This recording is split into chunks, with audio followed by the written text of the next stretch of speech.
Yo, what is going on, guys? Crypto Vibes here, also known as Crypto, bringing you guys another video. Today, guys, this will be my week 4? Yeah, week 4 matchup against Baconlord in the TCL. So, we're sitting at 2-1 at the moment, and I believe Baconlord is either 2-1 or 1-2. I'll have to check after this, to be honest. I think it's 2-1, but yeah. Anyways, don't really have a very good team builder for this at all, because I built this team actually about 2 weeks ago, and to be honest, I kind of just went into this game because I wanted to get this week over with. Like, not in like a sense of like I didn't want to play the game, but like in a sense of like it's been so long since like I've played a game in this league, and it's honestly been over a week and stuff, so I don't really remember the most of what this team can do going into the battle. I remember Stonefisk was specially defensive, fully specially defensive, meant for guard war. Take it on, toxic it, at least wear it down. Do all I can that way. Mammoth one is Choice Scarf with enough speed to outspeed any other of his mons outside of a Choice Scarfer. Tapu Koko is just a basic max speed, max special attack set. I had to run max speed basically because he had Tapu Koko, or not Tapu Koko, but he had Crobat on his team, and I wanted to be able to speed type with that at least.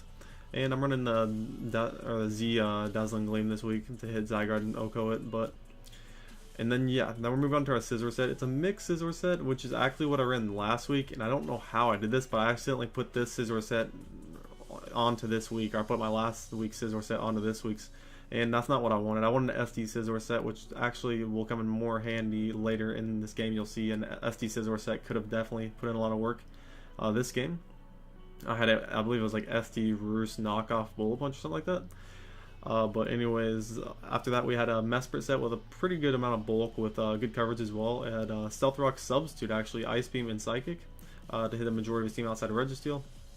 And then Arcanine at the end over here, which is a Shukaberry set with HP Ice actually, which can take Zygarde's or 1,000 arrows from a pretty good percentage, and that'll actually come into play later in this game, so I'll go ahead and just hop right into it. The music is off on here, thank goodness. Alrighty.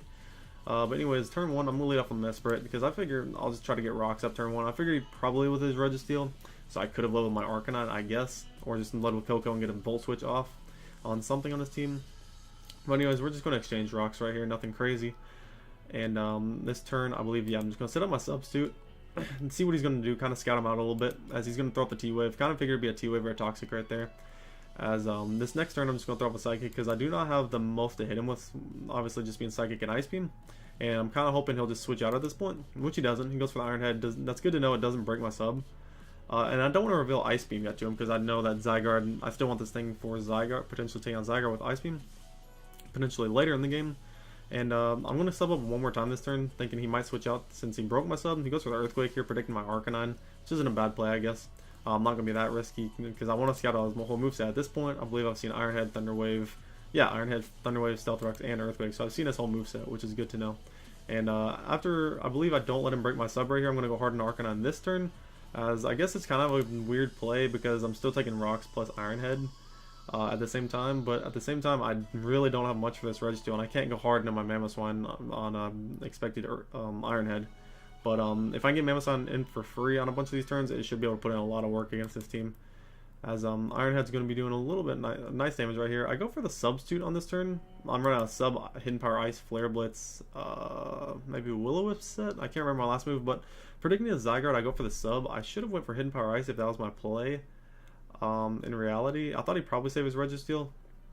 But if I went for Hidden Power Ice right here, basically it would have been a 2-hit KO right away. But you'll see he's obviously faster if he's going to be running max speed, it looks like.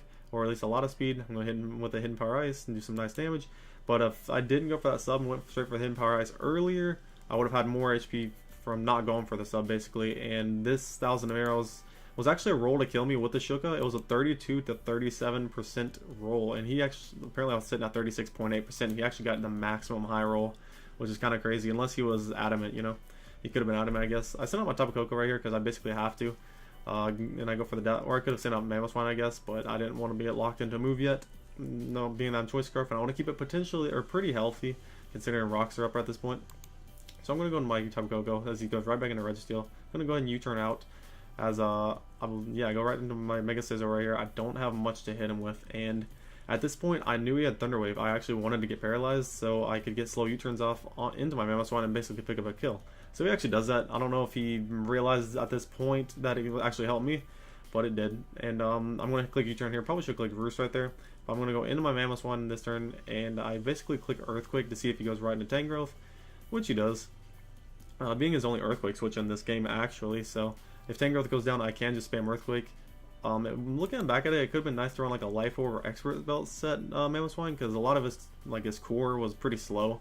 And like I said, guys, this team builder was so long ago, I can't even remember why I ran Choice Scarf, but I did.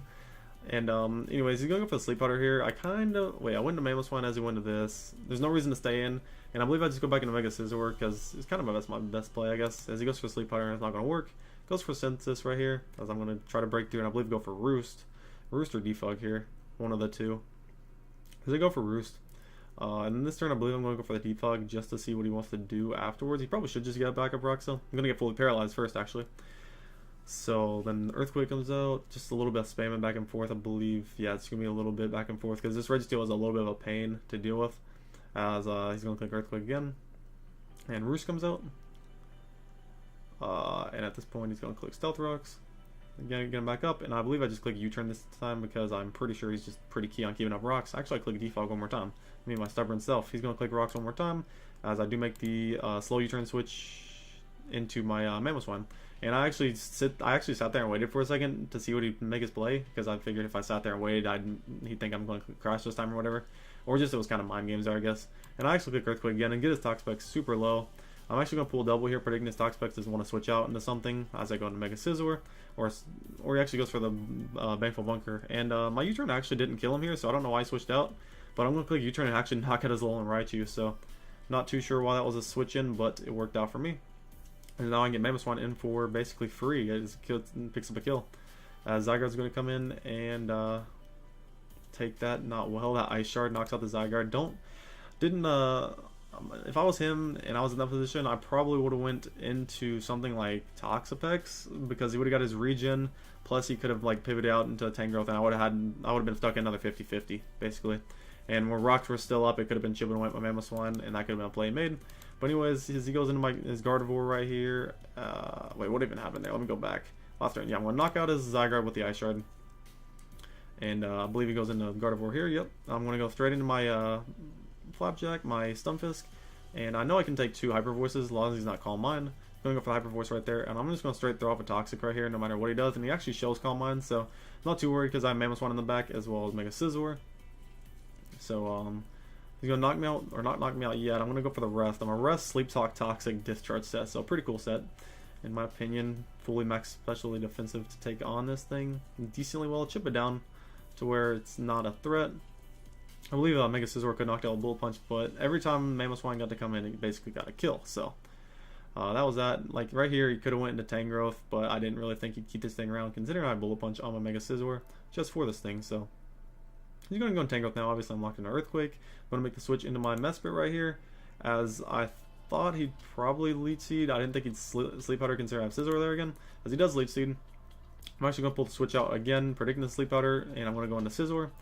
And this is my turns where I can go for either the Defog, the Roost, or the U-turn again. And I believe I pull the Defog play first, and I believe I'm going to Roost this turn as he gets his rocks right back up. He's going to get his rocks back up. We're going to go for the Roost. I believe I go for the Defog right after his Earthquake here. Now, he should have kept spamming Stealth Rock because he could have won that fight.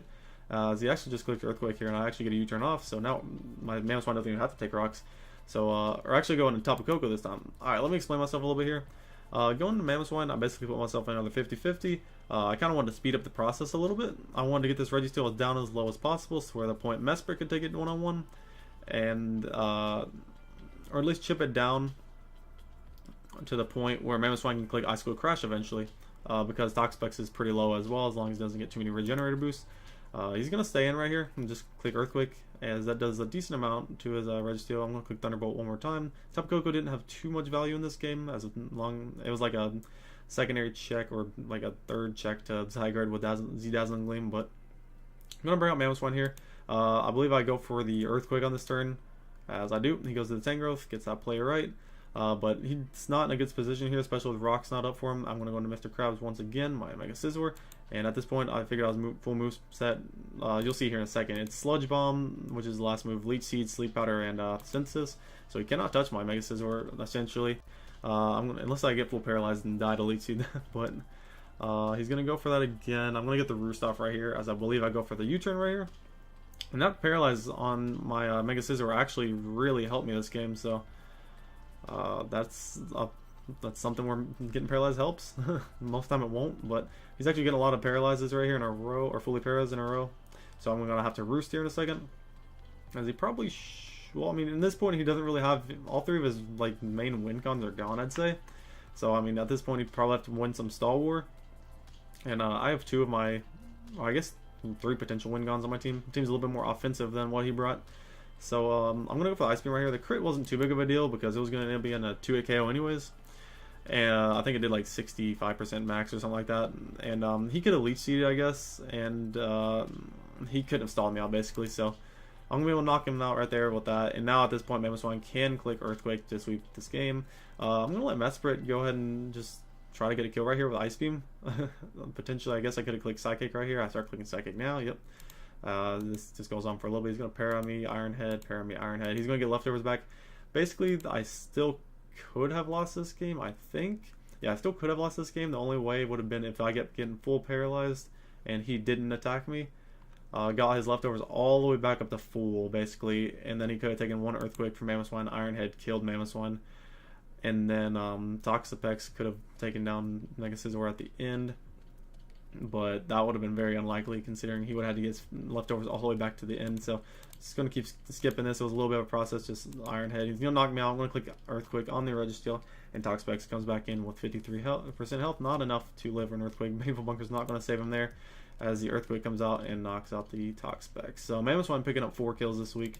Pretty impressive run. Mammoth Swine's sitting tied at the top of the league with like 5 different mons with 7 kills. So that's good, and it improves our record to 3-1. And that was a great game to Baconlord. I'll go ahead and leave his link in the description down below for his channel. And yeah, guys, that was a battle. If you enjoyed, leave a like and subscribe if you're new. Peace, guys.